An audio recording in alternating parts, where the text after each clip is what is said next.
Hey everyone, Emmett here. Welcome to another devlog. As you can see, I got a new lighting system. Hopefully it makes me look a bit better than I was in my previous recordings. That's alright. I just want to let you know what's going on with my games and stuff. So let's just jump straight into it. With Phil, as I promised last week, I sat down for a few good hours through the week and I documented the entire code. So now everything's covered with lots and lots of comments. Actually, touching on that, there is a really nice feature that I only heard about recently from a friend of mine that using / in Visual Studio, it automatically creates the summary comment, which in C# is a special sort of comment that Visual Studio at least knows how to interpret and show you the message when you hover on the object that you commented on. So for example, say I have a method that I commented on right before with a / and I write some text there. If I hover my mouse on that method anywhere else in my code, that comment will show. So that's really cool. It's very helpful. Other than that, I implemented a new lighting system in my game. It's like the third time I've done this. But I finally found a system that I'm very happy with. It's called the Hardlight 2D system. It is in the Asset Store, downloadable for free. I'll put the link down in the description. It's amazing. I really recommend you try it out. It is pretty much the most efficient lighting system I was able to find. It does have some performance issues when you have a lot of objects in the scene, but it also has a lot of toggleable features that are supposed to help you balance out performance even when you reach those situations. And that's why I went with it. It doesn't need a universal render pipeline, which means I can use my blur shaders again, all sorts of stuff. So yeah, I'm very happy with it, and thank you for the creators for making it amazing. Other than that, I have started making levels for the game. Very, very happy about that. My game currently has 15 different levels. I'm hoping to get to 100 by release, of which probably 50 will be like base levels and 50 will be like more difficult variants of them. I've played a lot with the idea of like level mechanics, trying to understand what the core mechanic of the game is, what I want the side mechanics to be a little bit, how I can put these mechanics together to make interesting and unique gameplay. It's definitely a work in progress. I have a lot of levels and already I've scrapped some of them. In terms of mechanics that I have beyond what you've seen before, I have harm walls. They're like objects that if you touch them, your ball gets destroyed, same as like the damage ball that you saw until now.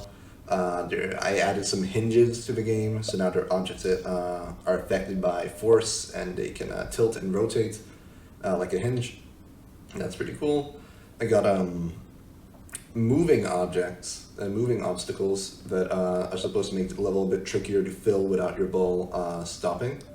I've implemented some new damage balls movement, which is pretty cool.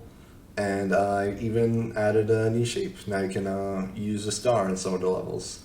I already added code in the background for all sorts of shapes. It just matters. I guess we'll see what levels actually create with this code I've made. That's pretty much it. It was very surprising for me to see how I started making the entire basis for what I thought my game would be. And then I started making levels after that, and I immediately just had to start creating new systems, even though I thought I had it all figured out. And this is an important lesson because it means one of two things. Either one, thinking of new mechanics and new systems is a natural process of game development, which could be, but I believe that with enough planning can avoid it for the most part. Option two is that my core mechanic, which is holding a finger on the screen, making a ball grow, isn't very interesting. And the only way I could have made it interesting in all my levels was thinking of all sorts of other stuff. If that's the case, that's a shame, but hopefully I can supplement it with enough different alternate mechanics to make it more interesting. And that's a very important lesson to learn.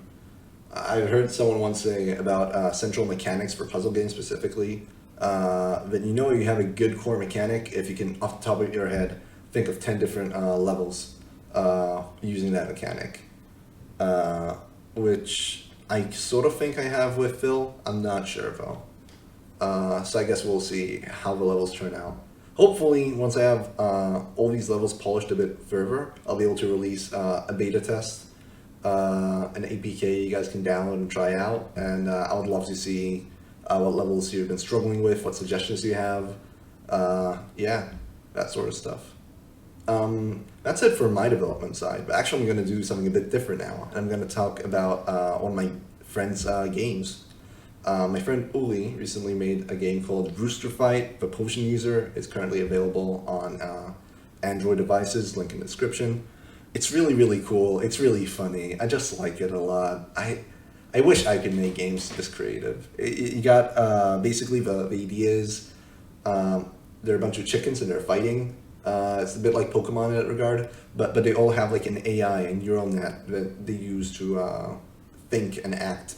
And you, as a bystander, you don't really command your chicken, but you can throw potions with different effects, either on your chicken to buff them or on the enemy chicken to debuff them. And you have like levels, and you go through them, and it's really funny. It's really creative too. I do have two major gripes with this game. The first one is that I can't keep my chicken. It's really sad. I really want to have my own custom chicken, name him Cluckles, and give him like a funny hat and just go with him through versatile levels like, you know, Pokemon developments. That would be really fun, I think. The second issue I have is honestly the throwing mechanics for the potions. They are super difficult, very annoying. I have landed maybe 10% of my potions during matches. And matches don't last very long. They're like 10, 20 seconds. So if you're as bad as I am, you will lose very quickly, and it's very frustrating. But other than that, really nice game. Really, really complex mechanics under it. I'm very surprised and very impressed. Good job, Uli. Check it out, guys. I think it's pretty cool. Yeah, that's it for today's devlog. Let me know if you want to see anything or you have any feedback about any of my existing games, the game I'm working on right now. It'd be great. Until next time, this is Emmet signing out.